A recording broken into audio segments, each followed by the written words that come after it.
आइए चलें सनातन धर्म की ओर। सनातन धर्म सिर्फ पूजा पाठ की विधि नहीं, ये तो मानव जीवन को सार्थक करने का विज्ञान है। क्या आपको पता है, हमारे वेदों को पढ़कर कई विदेशी वैज्ञानिकों ने कई आविष्कार किए हैं। दूसरे धर्म के लोग हमारे वेद आदि को पढ़कर इस आधुनिक युग में भी हमारे जीवन को और ज्यादा सुविधाजनक बना रहे हैं। तो फिर हम क्यों नहीं पढ़ते? तो आइए सनातन धर्म को सिर्फ पूजा पाठ नहीं, ज्ञान की दृष्टि से देखें और चलें वेदों और भगवान की लीलाओं की ओर। स्वागत है आपका हमारे इस चैनल में।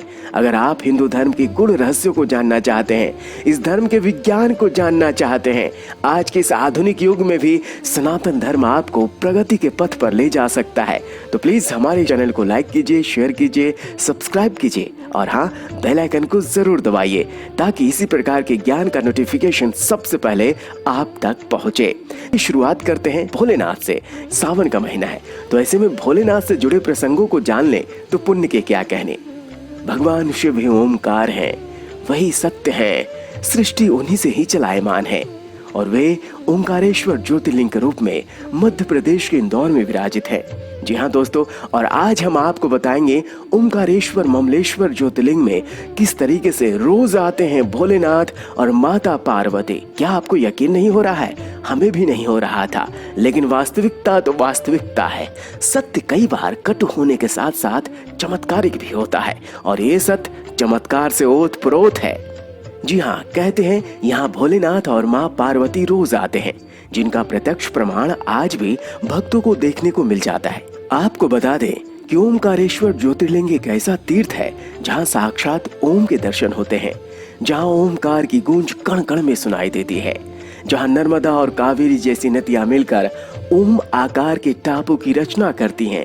इसी टापू पर ओमकारेश्वर ज्योतिर्लिंग के रूप में ओमकारेश्वर शंकर विराजित है।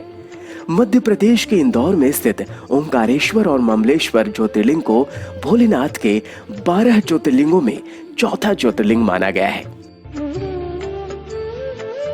आप जब भी इस ज्योतिर्लिंग के दर्शन को जाएं, तो यहाँ के चमत्कार को देखना ना भूलें। वो चमत्कार है यहाँ रोज रात में भोलेनाथ और माता पार्वती का साक्षात प्रकट होना। जी हाँ, और महाकाल शक्ति स्वरूपा माता पार्वती के साथ प्रकट ही नहीं होते, बल्कि चौसर भी खेलते हैं। यकीन नहीं हो रहा है तो इन तस्वीरों को ध्यान से देखिए। क्या समझे? चलिए हम आपको बताते हैं चमत्कार की पूरी दास्तान। दिन भर भगवान ओमकारेश्वर की पूजा के बाद रात में शयन आरती होती है। उसके बाद उनके विश्राम का समय आता है। इसके लिए गर्भगृह में एक सेज बिछाकर उस पर चौसर सजा दिया जाता है और मंदिर का गर्भगृह ताले से बंद कर दिया जाता है।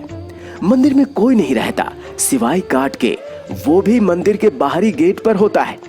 गर्भगृह और उसके आसपास लोग नहीं होते।